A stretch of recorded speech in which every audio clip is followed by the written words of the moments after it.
जोगी ने बस्तर में डीएमएफ की 1620 करोड़ रुपए की राशि का हेरफेर करने का जो है आरोप लगाया। इसकी जांच की मांग भी की है। 12 सांप्रदायिक हमले हुए हैं, लेकिन एक भी एफआईआर दर्ज नहीं की गई है। उन्होंने कहा, जब हम आवाज उठाते हैं तो बीजेपी हमें राष्ट्रद्रोही कहती है।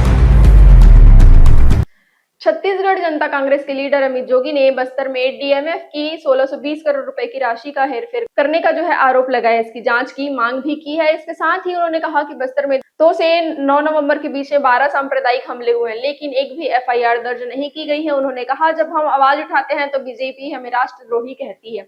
दरअसल अमित जोगी 11 नवंबर को जगदलपुर दौरे पर रहे। यहाँ उन्होंने प्रेस कॉन्फ्रेंस ली। इस दौरान उन्होंने कहा कि सिर्फ बस्तर में ही 2 नवंबर से लेकर 9 नवंबर तक इन 7 दिनों में 12 सांप्रदायिक हमले हुए हैं। कांकेर में ईसाई समुदाय के शव दफनाने से रोका गया।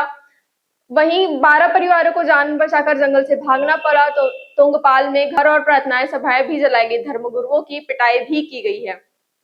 सबसे बड़ी बात, इन सब मामलों में पुलिस ने एक भी एफआईआर दर्ज नहीं की है और कोई भी सामान्य घटनाएं नहीं है, बल्कि ये सुनियोजित रणनीति बताई जा रही है। इसमें स्थानीय भाजपा नेता भी शामिल है। बस्तर में प्रशासन मूक दर्शन बैठा हुआ है। अमित जोगी ने मांग की है कि संविधान के अनुच्छेद 25 का क्रियान्वयन किया जाए, सांप्रदायिक हिंसा पर त्वरित कार्यवाही भी की जाए, पीड़ितों को न्याय सुनिश्चित कराया जाए, स्थानीय संसाधनों पर रोजगार में 100% स्थानीय लोगों को आरक्षण दिया जाए, डीएमएफ फंड का ऑडिट भी किया जाए। 1620 करोड़ की हेराफेरी का आरोप भी उन्होंने लगाया है।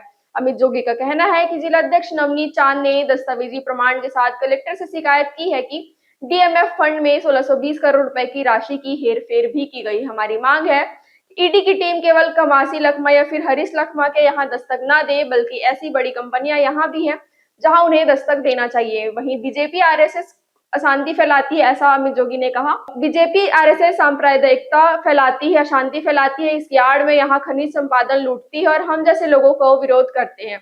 हमें शांत करने के लिए कुचलने की कोशिश की जाती है। हमें राष्ट्रद्रोही भी कहा जाता है। यह जो मॉडल उन्होंने गुजरात में लागू किया, वही मॉडल छत्तीसगढ़ में भी लागू हो रहा है। मैं यहाँ पॉलिटिक्स के लीडर के रूप में नहीं आया हूँ, छत्तीसगढ़ के एक नागरिक के रूप में आया हूँ। उन्होंने कहा, मैं आम जनता से अपील करता हूँ कि हम एक रहेंगे। हिंदू, ईसाई, आदिवासी जो भी हैं, सब हम एक रहेंगे। हम नहीं बटेंगे। भाजपा की फूट डालो रणनीति को हम विफल करेंगे।